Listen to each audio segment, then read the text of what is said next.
welcome back to another episode of Pokemon X and Y Wi-Fi Gyms. My name is Gib The Great here. If you didn't check out the last battle, go and check it out right now. What's the word? I recommend that you watch it. I just had to think of the word then that I had to tell you guys to go and recommend and watch it. But yeah, I'd go and watch it before I watch this one if I were you, because this one, the whole aim of this one, I guess you could say, was I was trying to preserve my Pokemon, because I mentioned that in the last episode of Pokemon X Wi-Fi Wednesdays that I should do like more of an in-depth team view of the opponent's team. So like just to see what threat he's kind of got on my team, just to see how I approached it, kind of thing. So the team he has a Dragonite, a Druddigon, a Latios, a Raikou, a Togekiss, and a Haxorus. Right, so I can see from that team view that he's got 4 Dragon types, all being them apart from Raikou and Togekiss, which is Electric and Fairy Flying. Everything else is just pure Dragon apart from Dragonite, which is being Dragon Flying, and then Latios, which is being Dragon Psychic. So this team, I don't want to say that this team's like not good against it. I mean, there are no like super effectiveness either here. I mean, there's one immunity, what with Golurk not using Earthquake on the Dragonite and what have you, or the Togekiss for that matter, but everything else should seem to go. So without further ado guys, let's head into this 6 vs 6 gym battle. And honestly, oh, there's a bit of light there, shining from the back that there shouldn't be. But yeah, honestly guys, this battle I think was really close, and the aim was just to preserve Pokemon, see if I can get like a 6-0 sweep or something. But honestly, this battle works really well for us both. So we both made pretty good play. So straight off I go for the Will-O-Wisp, because I think that this is going to be a physical Haxorus, not a special one. Although he does go for the Dragon Pulse, revealing to me that he is a special Haxorus, either that or he's got a mixed moveset. So because I've burned it now, I go for the Confuse Ray just to make sure that it does some damage to itself. So, you know, it'll just be an easy knockout for the Haxorus. And hopefully this does hit itself in Confusion, but unfortunately it doesn't. It goes to the Dragon Pulse, which is going to do some more damage to me. It takes me down into the yellow. At this point, I don't know all I needed to do. I've got the Will-O-Wasp, I've got the Confuse Ray off, so now I can just recover back up. So that takes me back into the green, almost to full health. And I think it's at this point here that he does not hit himself in Confusion and goes for another Dragon Pulse. I think he does hit himself in Confusion one time, whether or not that's the next time I confuse him or something, I'm not sure. But because I do have enough health to take another Dragon Pulse, I do go for the Foul Play this turn. He does hit himself in Confusion, which means that this Foul Play will do even more damage. And what do you know, down goes the Haxorus. So already he has one Pokemon down, while I still have all of my Pokemon very much alive. And now he goes out into the Latios. Now because I know this thing is a special attacker, I have every mindset not to go for the Will-O-Wisp, but go straight away for the Confuse Ray, hoping whether or not it will hit himself in Confusion. Doesn't know, goes for the Luster Purge. Doesn't know that I'm Dog type. This guy really needs to revise on his type matchups here. You know, because I thought experienced Wi-Fi battles like have these hacked Pokemon in and what have you, would have some idea of what the basic types matchups are.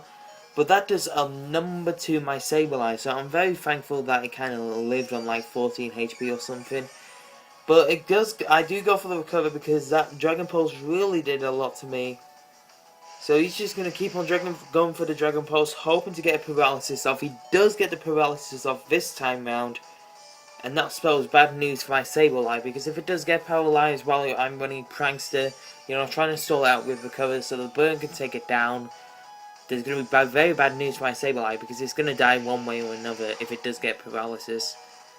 So, the whole point of this here was just to stall it out and see what I could do. So, I only have 10 recovers. I don't have a PP up or a PP max on it, so yeah, I only have 10 recovers. So there's a limited number of times how much I can heal up Sableye.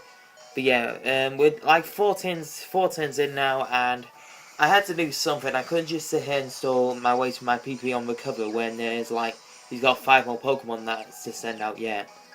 So I do go for the Confuse Ray. He breaks through the confusion, however, and at the end he kills off my Sableye. There was really nothing I could do there, because either way, Sableye was kind of dead, what with that paralysis and what have you, but at the end of the day, it doesn't really matter. So now I go into my Gengar, my Mellow, and now I'm going to pop off the Mega Evolution, and I think I went for Dazzling Gleam. Just because it is a super effective move on the Dragon type, even though it's not Stab, from that range it should kill. So here comes the Dazzling Gleam, and down goes the Latios. Honestly, Latios has got to be one of my favourite legendary Pokemon. If I made a top 10 list, it would definitely be in there, but will Latios be in the top 5 list? I don't know, you guys. I don't know. That's what you're going to have to find out very soon on my channel. But now he sends in the Togekiss, which is very flying, so I go for the Stab Sludge Bomb, but it unfortunately doesn't kill, and now Togekiss goes for the Psyshock. Like I say, that's not Stab, but Mega Gengar does outspeed Togekiss, of course. So Togekiss healed itself with a Citrus Berry, but even that wasn't enough to absorb a Thunderbolt from it. So now, revealing that I have a Thunderbolt, he's going to go out into his Raikou. So at this point, I'm just trying to preserve my Pokemon, like I say, and now I go out into my Golurk, predicting a Thunderbolt or a Thunder. And honestly, that was a great play, because he expected my Golurk to come in, and he knows that my team is all Ghost type, so he might as well get the Crunch off, hoping to get a defense drop. Now, because I took that so well, I know I can take another Crunch really well, so I do. It takes me down to 26 health, puts me back in the red, and now I can just kill this thing with one Earthquake, and boom, the Raikou's dead. So now he's going to send in his next Pokemon, which is of course going to be Druddigon. Druddigon is not a Dragon type to be messed with. I mean, that rough skin can really mess somebody up if you use it at the wrong time. So he does go for the superpower for some reason. I don't know why, because my team's all Ghost type, as I say. But because of that Harshless mistake, I can go nice and safely for a Soul's Dance. But because I went first out turn, because he went for Dragon Tail, it does swap me out, and he does get a quick crit. Meaning that at some point I'm going to have to try and take this Druddigon out before I can set up on my Aegislash. So Mela comes and gets dragged out, so my Mela's going to go for the Dazzling Gleam to do some decent damage to this Druddigon, while Druddigon goes for the Night Slash and takes my Gengar down. So at this point I just go out into Channel, because I know I can outspeed with a Life Orb Shadow Ball that should by no means kill it. I mean, it was down in the red. So down goes the Druddigon, and that does, as I say, Life Orb does some damage. Goes out into Jordan, which is his Dragonite, and honestly, some more Shadow Balls, and honestly, I think this Dragonite was multi-scale, which absorbs the first hit like really well when you're at full HP, but the next hit is just gonna be nah, you're not absorbing that hit. So he uses Dragon Tail again, so now my Golurk gets dragged out, and at this point there's really nothing I can do with Golurk, so like I say, I might have just sacked that thing off, but no, I want to try and preserve my Pokemon. So now he's going to go for the Fly. Now what this allows me to do here, you guys, is set up King's Shield. Because Fly does get affected by King's Shield, you know, because it actually hits the Pokemon. So because I did that, his attack is going to drop by 2 stages. And for some strange reason he went for another Fly, which does allow me to... I actually went for an attack here. I think I went for the I went for the Sacred Soul because I moved second, that's right. But because he went for the Fly, I know that he's going to attack me on the next turn, so I might as well reduce his attack even more.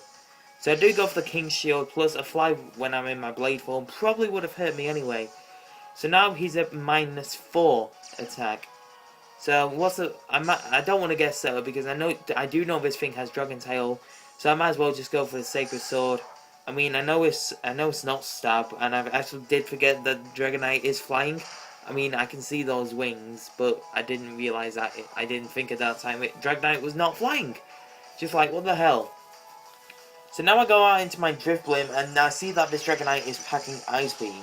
I mean, Dragonite doesn't even have that much special attack, but that was a critical hit. And unfortunately, he does miss the Toxic. So, I mean, when I learned the fact that Toxic wasn't 100% accuracy, I just keep on missing all my Toxics now, which is really bad. So now I go back out into Aegislash, predicting an Ice Beam, and yeah, Aegislash just soaks it up. It only does 11 hit points of damage, and now I go back into my stance sword form, so I can easily Shadow Sneak this thing and end the game. That was a 28 turn battle, you guys, and I think at the end of that actually I think I won 4-0, because I had my Golurk alive, I had my Chandelure alive, I had my Aegislash alive, and I also had my Drifblim alive. Only Sableye and Gengar died in that battle, so yeah, it's another win for me. I want to thank you guys so much for watching this episode of Pokemon X and Y Wi-Fi Gyms. If you have enjoyed this episode, make sure you smash that like button if you haven't already. Hit that subscribe button to stay with all the latest Ultra Tech content. And as always, you guys, comment with your feedback on the battle and what you think of the series, as well as my channel, our channel. But not mine and the Mighty Cyber's channel, but it's also your channel as well, you guys. So I want to thank you so much for coming out to watch the videos. You guys have been amazing. I've been Gib The Great. This is me, signing off. See you next time.